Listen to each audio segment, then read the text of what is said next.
Call the meeting to order. This is a regular November 20th meeting of the Anderson County Council 2012, and if we could, I'd like to have Mr. Waters do the Pledge of Allegiance and the invocation. May we pray?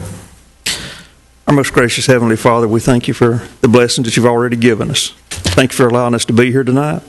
Just ask that you would watch over us and guide us, that we would conduct Anderson County's business in a way that would be pleasing to you, with respect and honor. Pray this in Jesus' name I pray. Amen. Amen.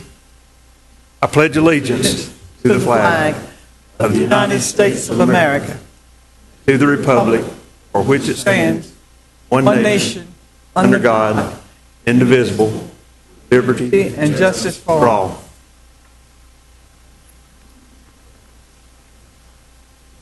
I'd like to move on to item number 3, approval of minutes. Are there any additions, deletions, or corrections to the minutes? Yes, Mr. Chairman. Yes, Mr. Moore? I would like to go back on the meeting we had on October 16th, where we was doing the nominations, and I had did nominations for John Ashley. It should say Parks and Recreation Commission, and it says, I'm not sure what it says, but anyway, it should say Parks and Recreation Commission. What page is that on? I don't know. Which page? 54. 54? Yeah, 54.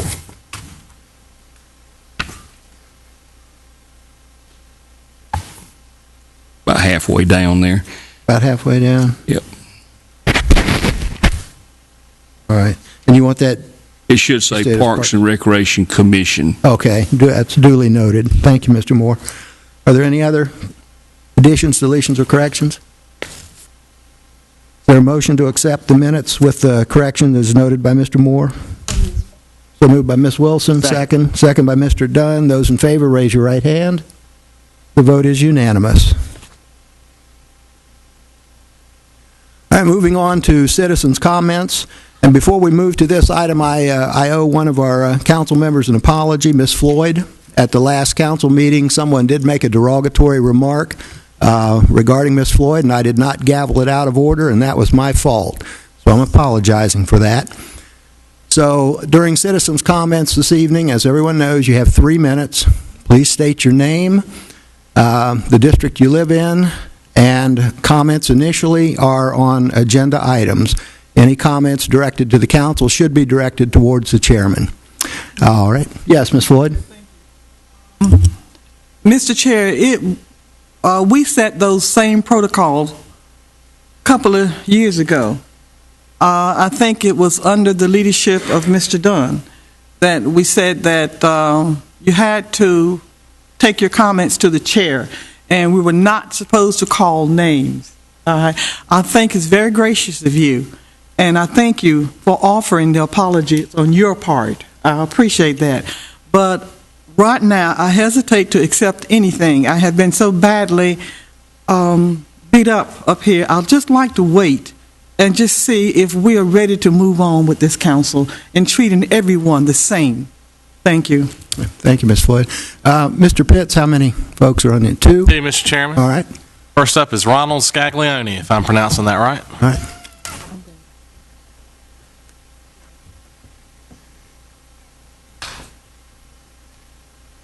Just for the record, before you start, sir, I'd just like to make a note. Ms. Floyd needs to step out for a minute. So go ahead, Mr. Scaglione. Council first. Thank you. Oh, can we get the mic up there, Mr. Burns? Get the mic.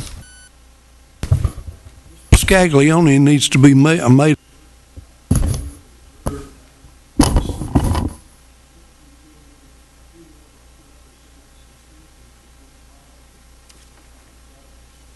Thank you, sir.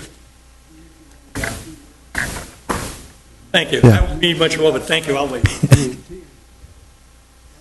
It never hurts to try to squeeze in a little extra. That's okay. Turn your mic on. You take it. Go ahead, Mr. Pitts. Next up is Michael O'Barr. That's everybody. All right, that's Mr. everybody. Chairman. Yes, well, that went fast. All right. Thank you, gentlemen. Item number 5 is the Haven of Rest overview of services and request for support. And that's Mr. Sid Stewart, the director. And you are not limited to 3 minutes. You have 15. Okay.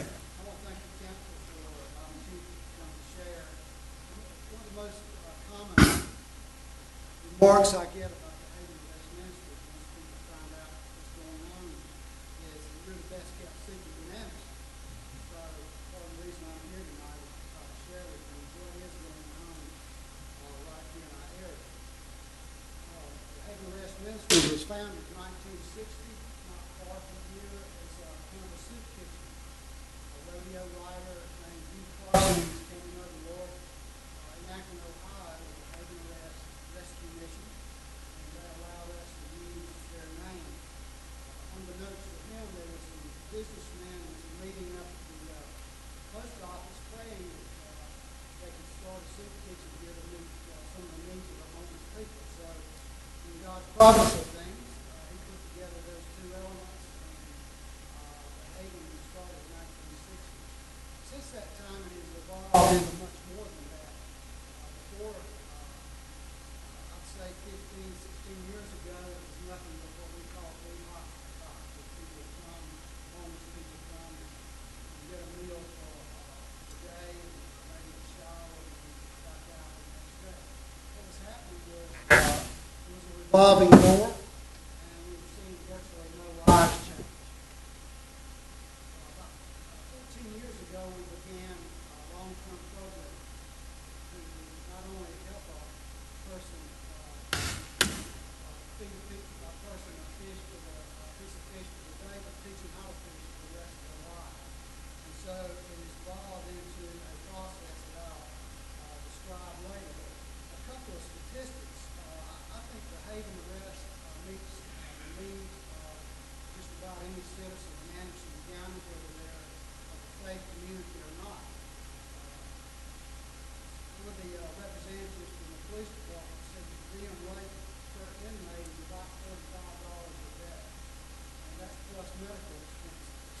And so we house and feed on any given day 80 to 100 people in our three ministry centers. We have a downtown rescue mission over on 50th Street, a 50-acre farm over in the Belgium area, and then we have a unit facility over behind the hospital. And so we feed and house about 80 to 100 people a day. These people in our facilities are on several different tracks of learning. And first we try to help them build a spiritual foundation in their life, and then on the tail end of it, help them bridge over into the community. I think Mr. King Brock will be talking to you a little bit later on about the need here in Anderson. By the way, we do network with other facilities, and we're all in partnership together trying to help people. But another statistic you might hear under our nose is that according to the sheriff's office, the 406 narcotic reports entered since October the 21st this year. And those of you who got a little gray hair may remember Chief Burt's. He said every guy you got in your facility is one guy I don't have to deal with out there on the street. So this figure, 80 to 100 people a day in our facility, people that do not necessarily have to deal with on the streets. But this sheriff and the previous sheriff said, and this may be a kind of a nationwide statistic, I'm not sure, but about 75 or 80% of the crime committed in Anderson, South Carolina is drug and alcohol related. And it could be domestic violence, murder, it could be breaking and entering. It could be any number of things, but you can always place it back 75 to 80% of it is something drug and alcohol related. And so we're endeavoring to try to rather than housing people just a few days and put them back out on the street, is trying to help them put some tools in their hands that they can get back into society in a whole productive way. I taught a teaching class the other day on life purpose, and there was a purpose for their life. And one guy, 50-something years old, said,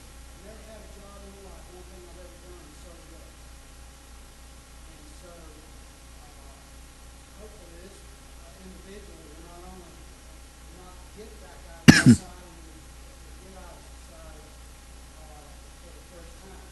We do this by working several phases, starting at the downtown investigation with the men's program, and they are there for anywhere from 1 to 6 months, and then there's a process that we're going out to what we call the farm, which is a little training center over in the Dallas area.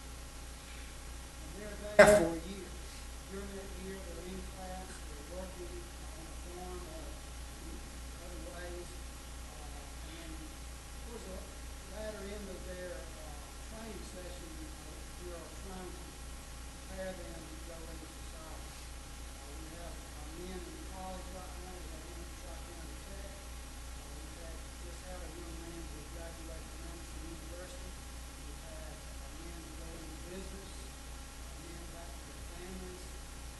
There's 4 people that I can think of that's foreign missionaries now. We have one young man that's at Southeastern Baptist Theological Seminary, 2 men in Bible College, and several men that are in the secular type work. And so hopefully we can give men a chance. And a lot of this comes from partnerships in the community. Tri-County Tech partners with us, Anderson University. There's businesses in our area that will offer people jobs.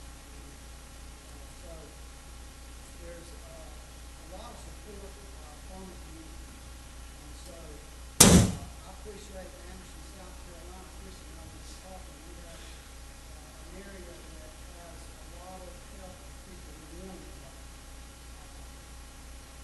We have the women's facility over on Orr Street. I left you a brochure of that. A lot of people don't know that we do serve women. And we are in the process now of planning for a long-term, hopefully a campus for women that we can better accommodate at need. Right now they're housed in houses, and we have 4 houses scattered throughout the Anderson city proper. Where women are trying to get their lives together. We have 8 thrift stores, 2 of them here in Anderson. We don't accept any state or federal funding, so we have to generate part of our store. We generate over half of our income. The other half comes from people like yourself, many of them in this room, I'm sure, contribute to the agri-wealth. Another thing we do is coming up, we'll serve about 2,000 meals Thanksgiving Day. First Presbyterian Family Life Center also serve about 2,000 meals Christmas Day as well. So the far-reaching effects of what goes on through this ministry is pretty huge when you get to look into far-reaching activities it has in our community. And I'm proud to be a part of the Anderson community that supports this ministry. One story I'll share with you quickly is a young man that is in the theological seminary in Mississippi. A man broke into his father's house one night, robbing. His dad shot and hit 5 9mm bullets in his burglar, and his gun was down, and his brother shot to kill his dad. Fast forward to Russell coming to us. This guy that killed his dad was on death row. Russell wrote a letter to him telling him that he gave him for killing his father. And the guy wrote back and said, "You don't know what this means to me. I've been carrying this guilt on me with the father." So Russell and the man on death row conversed quite a bit.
lost a sign. And if I could read it from the store, we'll be back out in society very shortly. Hopefully that's all right. And of course, this takes a team effort. We know that that kind of thing originates from God, but it not only takes staff and volunteers to take the rest of it, takes the government community in South Carolina to get in behind an organization like Open Restaurants and partner with us in restoring and rebuilding life. Thank you so much. Thank you, sir. Just 1 second. Does any of the council have any questions or comments? Mr. Stewart? No? I have one very quickly. It was interesting to hear how many facilities you have. Is that an actual working farm? Were they out in Belton? Yes, it is. Okay. I didn't know that.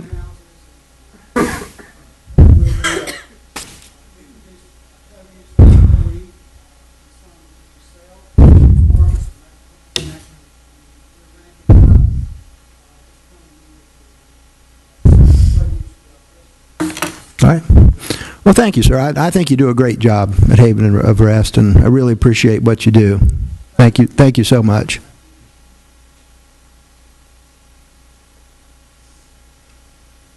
All right, moving on to item number 6, proposal to consider a county-wide low-income housing project. Ms. Christy King Brock.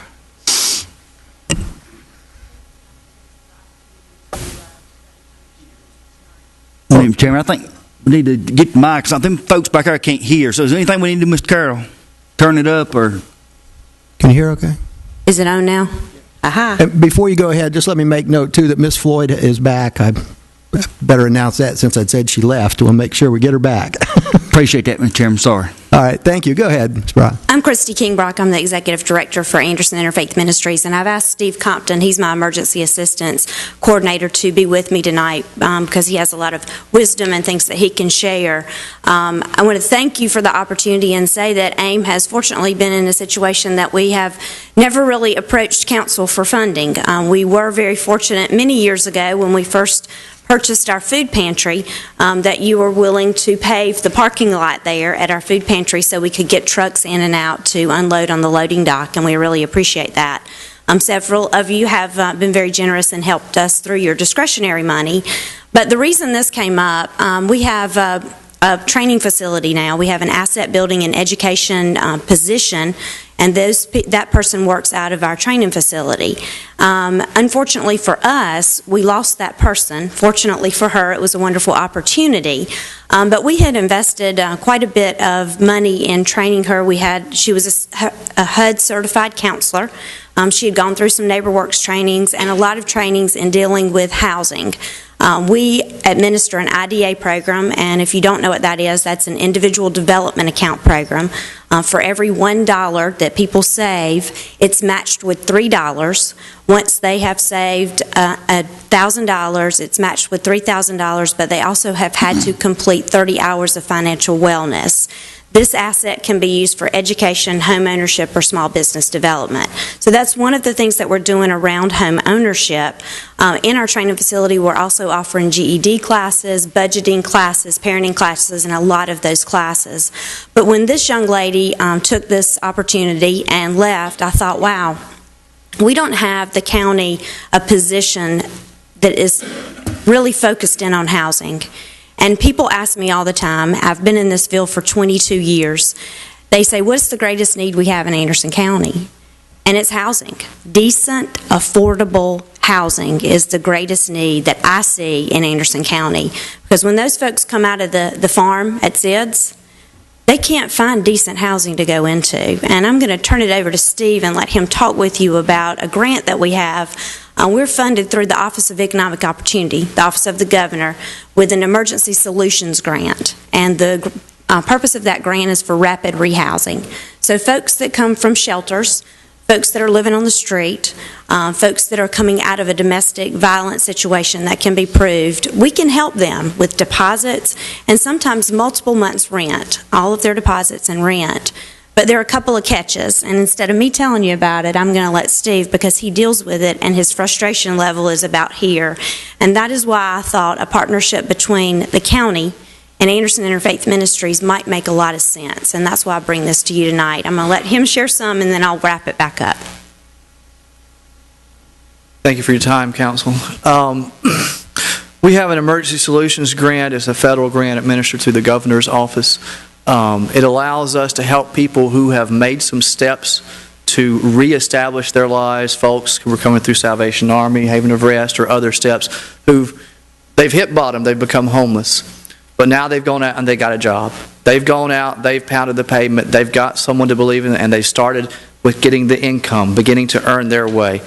Once they've done that, we match this grant with them to help them move into an apartment. Now, there's a formula we use to say, what can you afford to move into? Because we don't want to say someone who's making $600 or $700 moving into a place that takes 2/3 of their income to pay for the rent, because that's not going to be sustainable down the road. We're generally looking at 30% of their income for rent. The problem is most of these folks are working minimum wage or slightly above, and we're looking at rental units for them in the $300, $325 range. And when we go out and find those places, for us to use the grant, we have to do a HUD inspection. Basically, it's a place that we go in, and it's not a overly complex inspection. It's a 20-page inspection, but it's basic things that I think most people in this room would expect in a normal, safe housing for them and for their children. Places where the doors lock. Places where the windows can be secured. Places where when you walk into the bathroom, the floor doesn't bounce and give way. Places where there aren't major leaks under the sinks or the houses, where the stove works, where the refrigerator works, where the heating and the air works. And there are some wonderful people who are providing some affordable housing out there in our county, but there's not enough. There are many others that, I've had folks who we've tried to find a place for them, and I've gone out and done 4 and 5 inspections on different places, trying to find them a place that's affordable. We've been very fortunate to have Homes of Hope, a company, come in and establish some affordable housing here in the city in the $500 range, and we're very grateful for that there. But when I run the emergency assistance program, we're looking at another part of my job. We're interviewing between 20 and 35 families a week who are asking for assistance to keep from being evicted, or to keep their power on, or keep their water on. And we do a budget with every single family that comes through there to help them see what their situation is. And I can tell you that over 80% of the folks we're dealing with are living on less than $1,400 a month. Over half of them are living on less than $1,000 a month.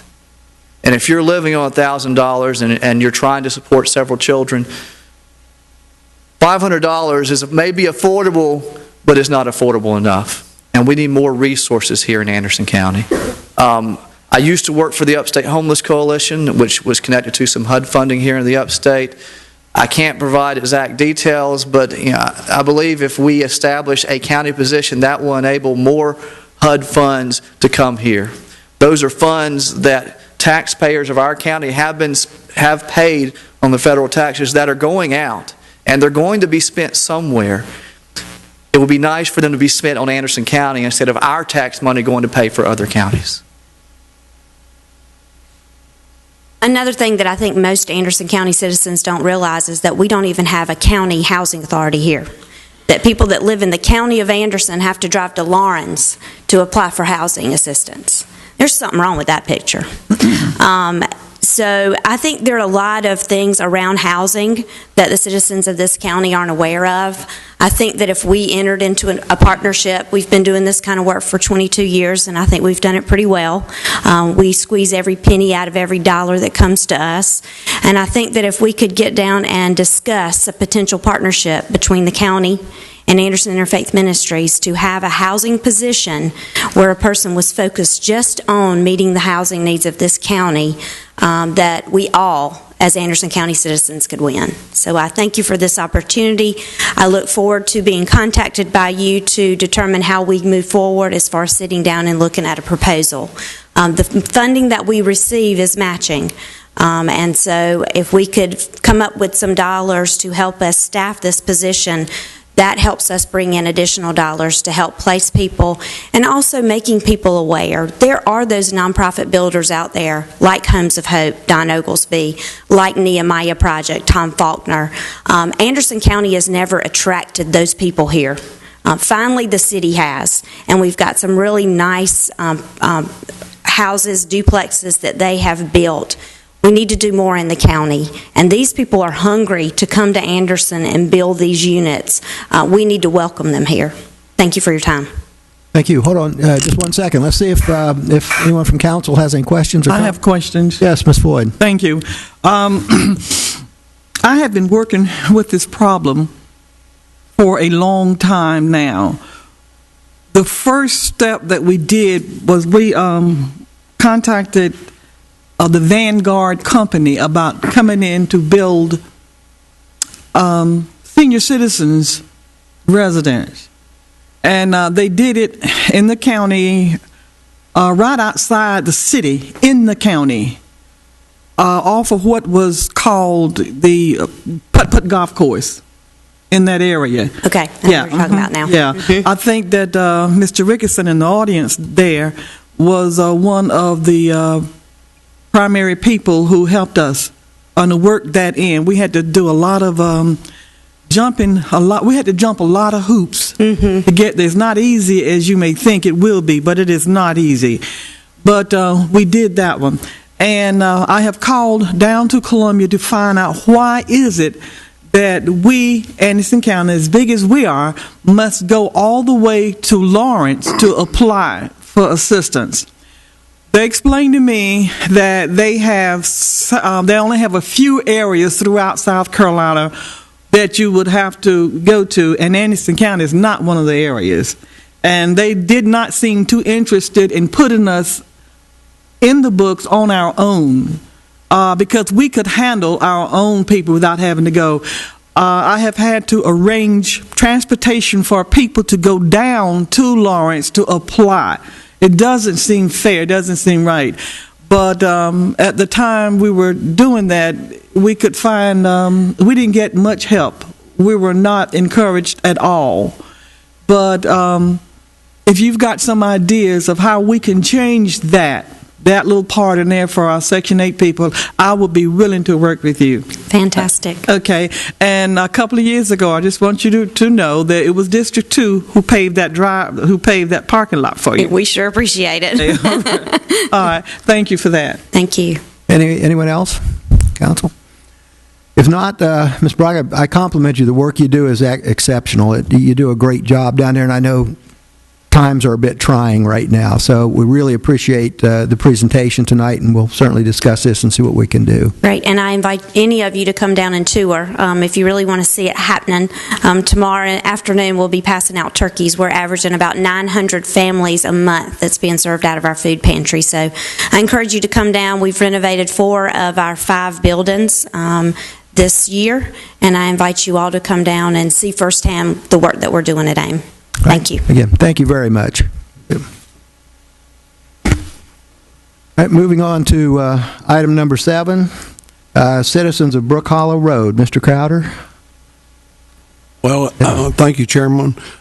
Several weeks ago, I received a telephone call about citizens concerned relative to traffic that will be entering the Brook Hollow area off the new east-west connector at accelerated speeds, and they asked me what they could have done about that. I told them about the speed brake program, which we realize we already have one, but instead of just allowing them to approach the county roads and bridges department, I suggested that they come and make a petition to county council, because there are several issues within that proposal that at a future date I plan to make a change to the budget ordinance to allow greater flexibility in doing things should my fellow council members agree to go along with the proposed recommendation. So at this time, I'd like to have Mr. Ron Scaglione. I believe you're going to represent the citizens tonight. Thank you. His wife is supposed to be one of the best German cooks in town. I stand on that, Your Honor. First, I want to thank the council for hearing us, and we're very thankful, Mr. Crowder, that you're here this evening and will be with us this year. Actually, over 2 months ago, the paperwork was sent in and forwarded for a request. I received the information packet, and by default, I'm the person who is doing this. I have copies of it. Every signature for every person who lives on Brook Hollow Road. After hearing all these plights of bigger scale, ours is really smaller and personal. However, I'm living on Brook Hollow Road now as a primary residence for 10 years. And thankfully, I lived there when it was quiet and private and there were trees all over. Our east-west connector is a reality. We knew that when we bought our home. And it's there, and we're happy and not unhappy about it. However, as a result of that connector, the only actual road impacted by that connector directly, that's active right now, is Brook Hollow Road. The east-west connector is not even opened yet. And we have an increase in speed in traffic on our road that is unprecedented, considering the road is a 25-mile-an-hour road. About 4 months ago, I contacted the Department of Traffic explaining that there was a 25-mile-an-hour road posted sign on one end. However, on the end that's connected to the new connector, had no sign.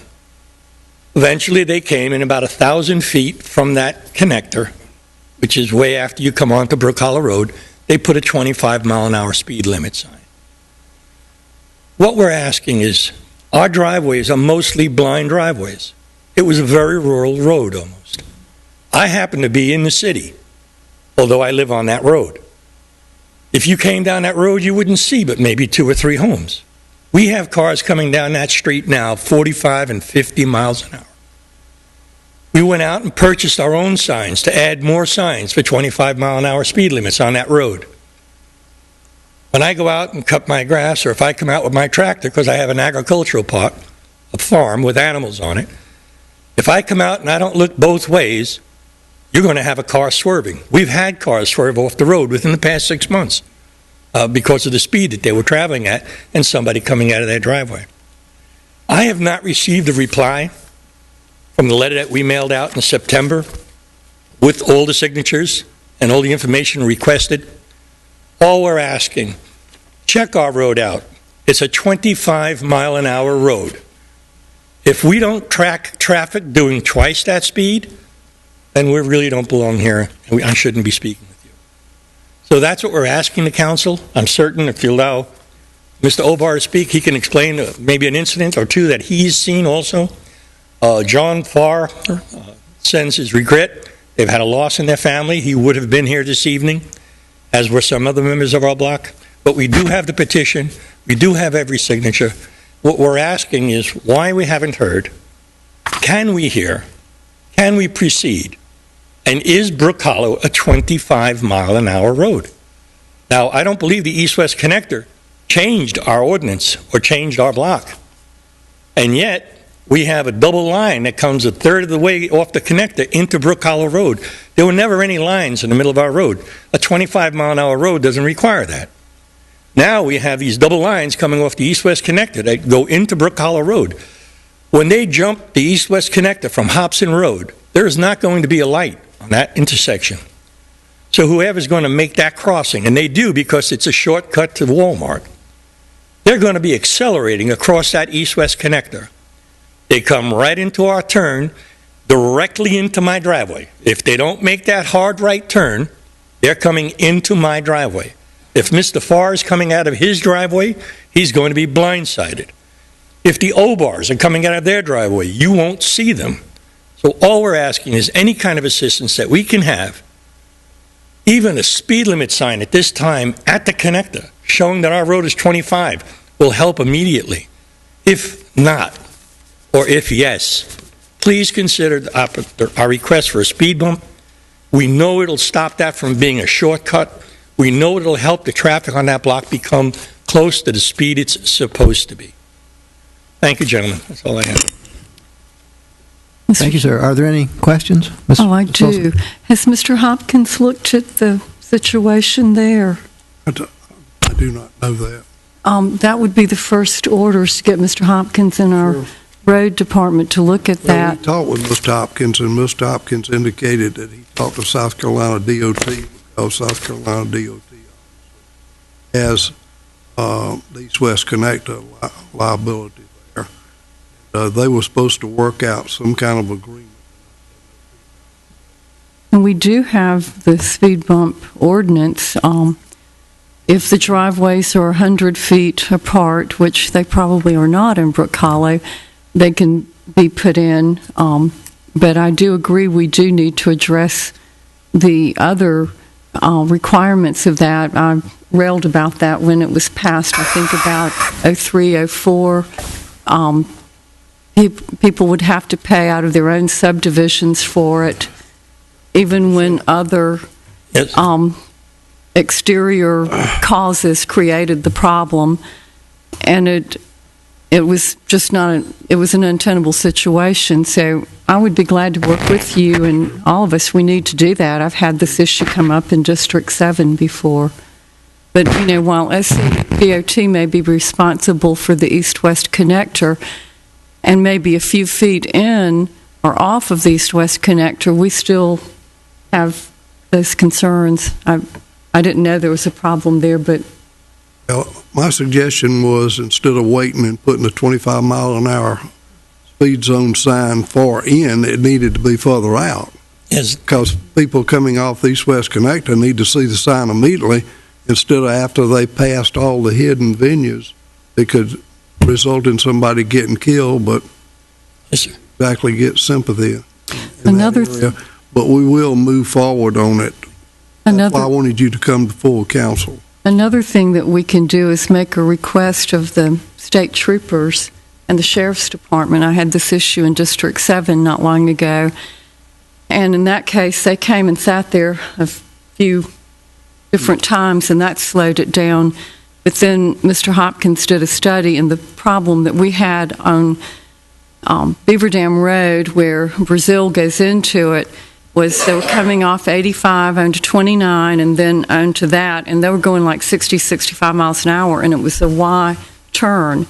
So they never slowed down, but we ended up having to buy a corner and make it a perpendicular road, and it's cured the problem there. I don't know if that's a possibility in your situation. I would like to say in defense of Mr. Scaglione, the reason he is in the city, that's a one-in-a-lifetime donut hole there. He is surrounded by the county. On all four sides. And we won't get into why that's a donut hole. Okay? That precedes. Yeah. It came with money and they took it. That's all. Thank you, Mr. We thank you very much, and thank you, Mr. We will move. Thank you, sir. Thank you, sir. Thank you very much. And I think if Mr. Crowder and the council can work through Mr. Burns and Mr. Hopkins and make sure that we get some answers. Mr. O'Barr, I think, wants to say. Oh, okay. Mr. Barr, you speak to? Okay. And Mr. James Farr did telephone right before the council meeting to say he's in Florida for the holidays and he would be here if it wasn't for that. So, he is very much concerned about this too. He owns Farr Music Company and also owns Carpet One, Fashion One. Mr. Sir? Yes, sir. We moved Brook Hollow Road about 7 years ago, and it was very rural at that time, and not much traffic. Since we've had the cut through, we've increased traffic many, many times, and I've noticed that 90% of the traffic does not go the speed limit. A couple of incidents. My first encounter was I was backing out of my driveway to go to work, and I looked both ways, and then as I look back, I'm about to get run over. I pull back in my driveway right quick. A lady, exceeding the speed limit quite a bit, she blew at me as though it was my fault. So, and then my wife and I walk into our van one day, and this kid goes down the road in a truck, and I'm assuming, just thinking he's going at least 55, 60. And so before we can even get to our vehicle, we hear a tire squealing and a bang. So we get in and I go down to see if he's all right. What happened, he got to the end of the road to McClellan Drive and he was going so fast he couldn't stop. So he just slid off the side, hit a tree. So these are the things that are going on in our neighborhood. I live next to Mr. Scaglione. I'm in the county. And these are things that are going on, and we have a lot of our neighbors that walk their dogs, that go walking with their children, just walking for their health. And it's sort of scary when you see, they're down in the holler walking, and you see these cars and trucks go by, and they're going, 55 and 60 miles an hour. And besides that, I've had a turkey knocked from my yard all the way to Ron's yard that was crossing the road. A deer, the same thing. And a lot of dead animals down in here. So I just wanted to let you know from my point of view that I live there and some of the stuff that's going on in a 25-mile-an-hour zone. Thank you. Thank you, sir. And it sounds like you have a turkey and venison for Thanksgiving then? Is that? Wasn't enough left. Wasn't enough left. All right. Thank you very much. So we really appreciate that, and we will look into that and get some answers for you. Thank you so much. All right, moving on to item number 8, news you can use. Ms. Floyd. Always look for news that you can use, that I can bring to you, because there are a lot of times we get information up here that you don't get and you don't get a chance to see. So it gives me a great pleasure to bring little information or big information, depends on who you are and how you can use it, and facts to you so that you can be cognizant of what's the true things, the true facts that's going on here in Anderson. First, I'd like to bring up the Broadway Lake Community Center at McFalls Landing. Some of you oldies but goodies can remember the time when we first talked about having that community center at McFalls Landing. I just want you to know how well it's going. Since opening up in November the 18th, 2009, this place has been rented for 349 events with over $53,000 rental fees collected. That's pretty good for nobody's going to use it. We have had events like weddings, rehearsals, receptions, baby showers, graduate, everything, family reunion, and anniversary. We've had memorial services. We've had United Way retreats. We've had the bar mitzvahs, and we've had churches using this facilities extensively. There was even a wedding out there where the party came in on boats, and they all got off the boat and went into the McFalls Landing, and they had the wedding ceremony and everything else. And then when it was over with, they got back on the boats, and the bride and groom right across the water. We don't know where, but they went. But the thing that we need to be proud of is that even though this place is located here in Anderson, some places that have rented this place includes Abbeville, Atlanta, Belton, Bowling Springs, Charlotte, and Due West, 6 Miles, Gaston, Greenville, Greenwood, Jacksonville, Florida, Malden, Pendleton, Honea Path, as well as Star. So people have used this from all around us. And remember the criticism that we receive. Sometimes, with thinking, you have to kind of like think ahead for vision rather than for the now. There are currently 72 future events. Can you believe that? Scheduled at McFalls, including Thanksgiving Day, Christmas Eve, and Christmas Day. Every Saturday in April, May, and June, and July. That's April, May, June, and July. Every Saturday are already booked for events. This is July up to 2013. So if you haven't already made your reservations, you ain't going, okay? Also, we have raves from people who have rented the place. Okay, but I just wanted you to know how proud I am of Grace's Dance Hall. I think that a lot of you remember this is what they called it when we were building it. But just like they always say, build it and they will come. We built it and they came. Also, we got a letter from one of our citizens, who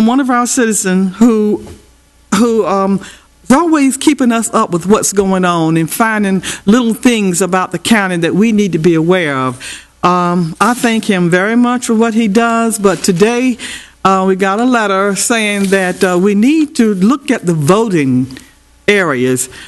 We need to tighten up on the things that happened in the last voting, because there were voters who went to the wrong polling places.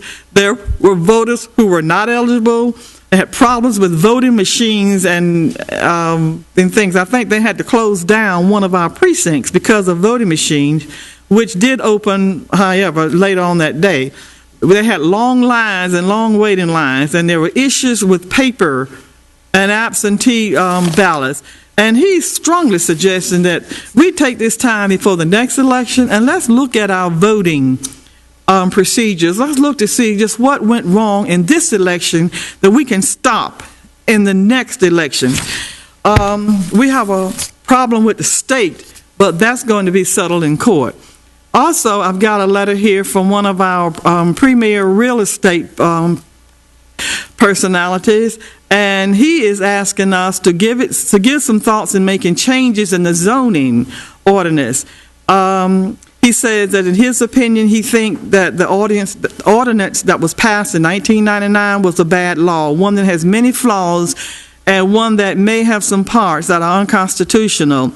I've been trying to call our administrator this week, but have not been able to get in touch with him as to what we need to do to go back and let's look at that law. I don't think that we've done any work on it since 1999, but we need to go back and take a look to give this person a fair chance at about his statements, to see if there is something wrong that could be improved. We'd like to hear from our constituents. We really do like to hear from the constituents, and what you say matters. Some of what you say. Some of what some of you say matters. So please, write us, keep writing us, and letting us know what we can do to better make Anderson County a better place to live. And I'm almost through. It won't be much longer now. I had them to do a study on the road, Highway 76, to see just what that traffic count is. Oh, well, I can't put my hand on it right now. But you will be very, very pleased to know that we have a high traffic count coming down Highway 76. Here it is. We have 12,200 vehicles in the year 2011 coming down Highway 76 to that's the Belton Highway. And you businessmen, if we have any of you sitting out in that audience, please think about that area for growth and development. We could really use a good restaurant on something like a Waffle House or Waffle King down there. We could also use a drugstore, and maybe a grocery store would be really wonderful. I have asked our economic development people to have help on this, but I have not yet received any. But please take a look at these 12,200 vehicles. And also, one other thing I saved for last. Folks, we got a little problem here, and I don't think the problem is being addressed. I have been told that if the end of the year comes and we have not made a decision on the Ivor water situation, that we're going to lose $326,000, because this is what Ivor owes Anderson County in water rates. They have not been paying the water rates. Excuse me, sewer, yeah. You know about it then. You knew about it, yeah. It's the sewer rate. They have not been paying the sewer rate, and they owe Anderson County $326,000. If we don't get an agreement with them by December of how they're going to pay it, or if we don't initiate some kind of action through a lawsuit or something, Anderson County will lose $326,000. Now, our administrator needs to do something quickly. Anderson County can't afford to lose $326,000 if we're supposed to be good stewards of the money. We can't give our people raises. Okay, we can't do what's necessary for the people of this people who work for us, but yet we can sit back and let $326,000 slip through our fingers. I don't think so. But I'm bringing it up to you, to the people, so you will know. So maybe you can join my voice and let's talking to the people of Ivor and the Ivor council member about what we can all do together to work together so we can collect this fund. If they can't afford to pay it now, then let's get together and work out a contract of when they can pay it. And for that, that's news you can use. All right. Thank you, Ms. Floyd. Mr. Chairman. Yes, Mr. Moore. Mr. Burns, will you explain to Ms. Floyd what's been worked out on that? The town of Ivor has a memorandum of understanding noting their debt. It has to be executed before the end of December. They have had that for approximately 3 weeks now. The town of Ivor has been working diligently to repair their antiquated and worn-out sewer system. They were previously on a lagoon. When they connected to the new county sewer line, it was just like a shower. They are in a precarious financial situation. We certainly will not turn off the sewer to Ivor. A, we wouldn't do that. B, DHEC won't allow it. And they are making payments. Are they making payments to whittle down the debt? No. But we have been engaged with them for some time now trying to come out with an equitable solution. When they have their new lines in the ground, which are being placed in the ground now, they will no longer have this I inflow and infiltration problem. But right now they're between a rock and a hard place. And I can tell you this, the only place in Anderson that hates rain is Ivor, because whenever there's a heavy rain, their sewer bill goes sky high. Mr. Chairman? The point being, Mr. Chairman, I still have the floor. Yeah. The point being is they are addressing the items, and they do have some grant money that came in where they're fixing some of the lines where they had the problems. Is that not correct? Correct. Thank you. Mr. Chairman? Yes, Ms. Floyd. Okay. Mr. Burns, in Anderson County's transparency information, if you knew this all of this time, why was it not reported to the people? Everybody knows about the 326, but nobody knew that you had done this. I didn't know that you had done this. I've been trying to get in touch with you this week so we could discuss it. But if you knew that all of this was being done and you had made some progress, why didn't the Anderson Independent know about it so a story could be written so it could appease or please the people of this county to know that you are working towards something? We discussed this during the budget session. We discussed it in pretty good detail about their debt. And we expressed what we were going to try to do along those lines. That memorandum of understanding hasn't been signed as of now. Mr. Pitts and I discussed it today. Okay, well, we discussed it back then. If we did that, then that was good. But we have had no information since then, no current information since then. Don't forget now, we won the award for being transparent. We have heard nothing since this, no information or nothing. And if the memorandum of understanding has not been signed yet, then we still have no deal. And we have until the end of the year to get it done. Correct. Yeah. So I stand by what I said. I would have loved to have been kept up with what was happening. But I do thank my seatmate here for telling me that it was the sewer instead of the water. And I thank you, Mr. Chairman. Mr. Chairman, may I? Yes, Ms. Wilson. Privilege, please. Regarding some of the issues that have just been brought up, and it's always good to discuss and share information. The letter regarding the voting issues, I responded to that. That was a very astute set of observations. the League of Women Voters had done research on some of those issues a few years ago, as well as some of our private individuals. What do you do with that? The other part of that is that the state controls the registration and elections, people who are put on that board, and it would be really great if Mr. Kapler could be named to that, because he has some incredible ideas, and I've made that suggestion.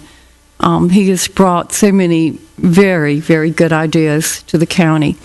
Secondly, on the traffic count, this was an issue that was brought up with the rezoning, or I should say the zoning issue with Denver Sandy Springs. We requested as a council on October 16th to have our planning director to provide these numbers to all of us.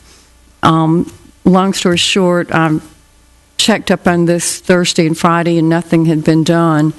And aren't you really proud of this county for being invested in Infmomentum at EDIS, at the ACOG?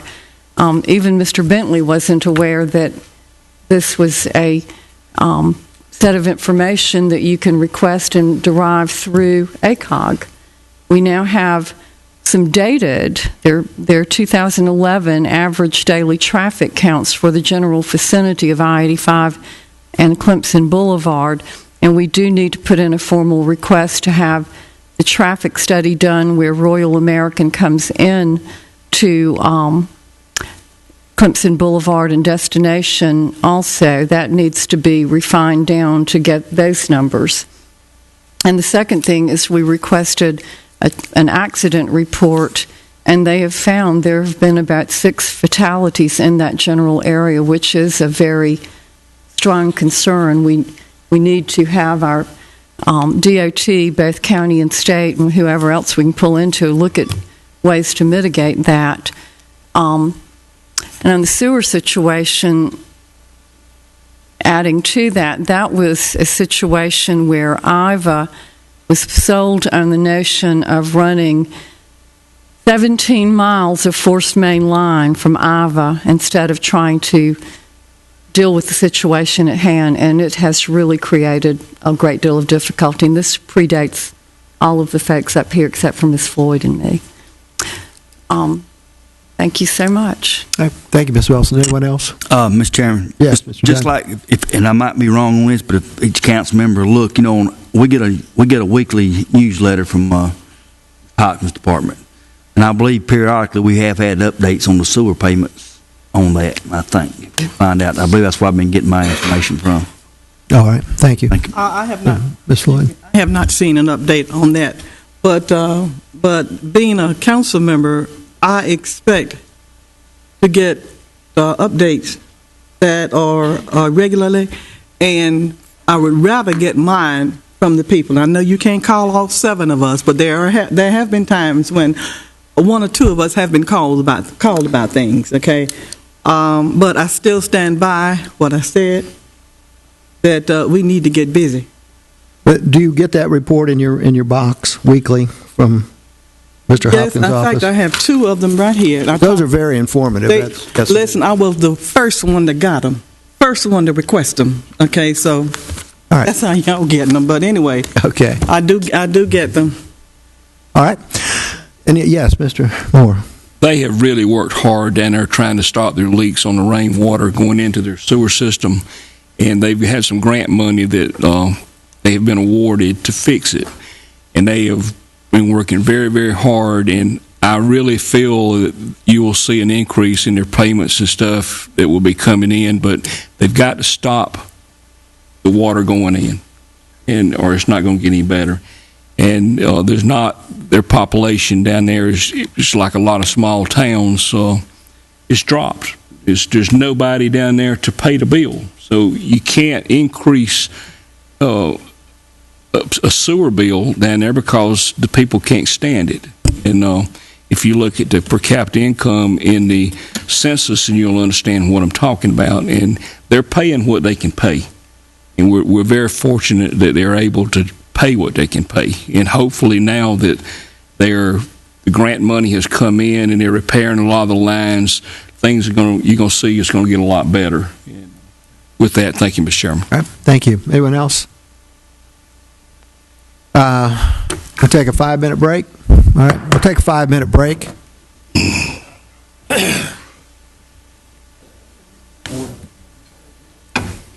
Legs, diabetic doctor or just a regular doctor? You know, I have osteoarthritis.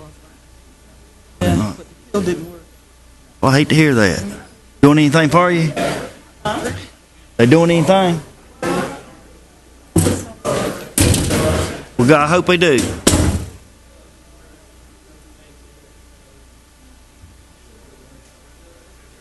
Wonder.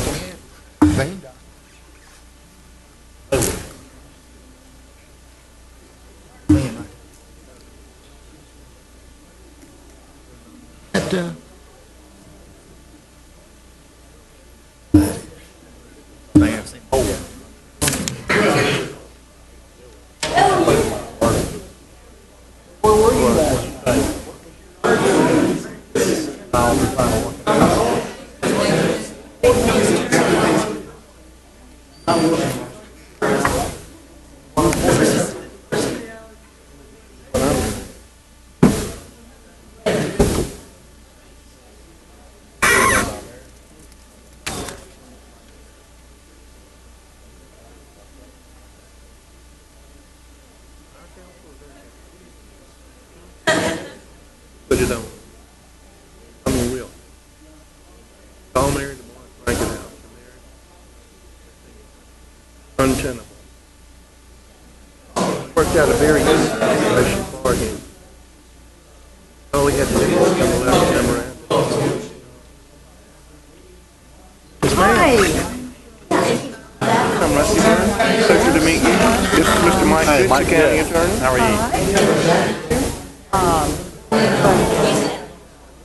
Not reputable. Well, no, yeah. He's a very good man and a good friend. I'd ask you. I noticed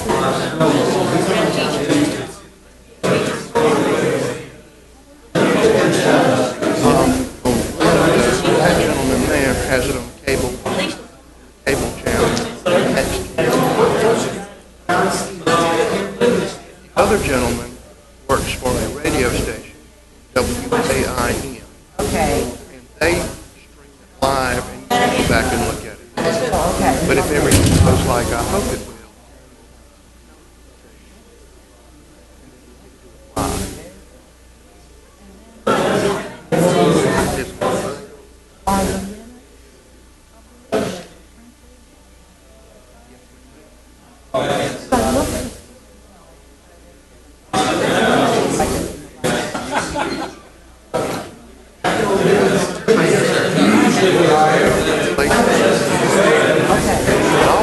you can always request a copy.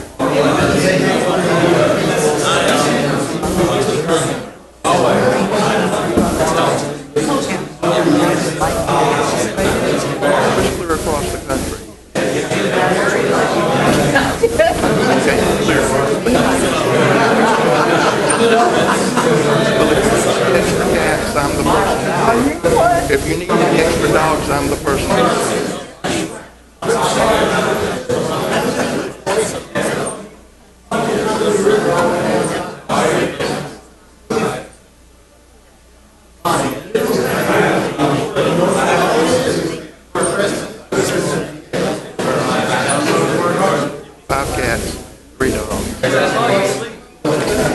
And all of them have been picked up from various and sundry places.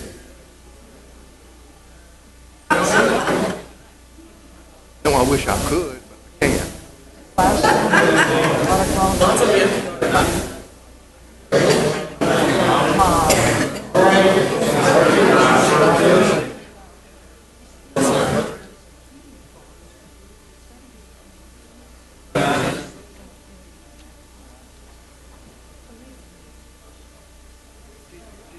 Your family live here?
that was doing this.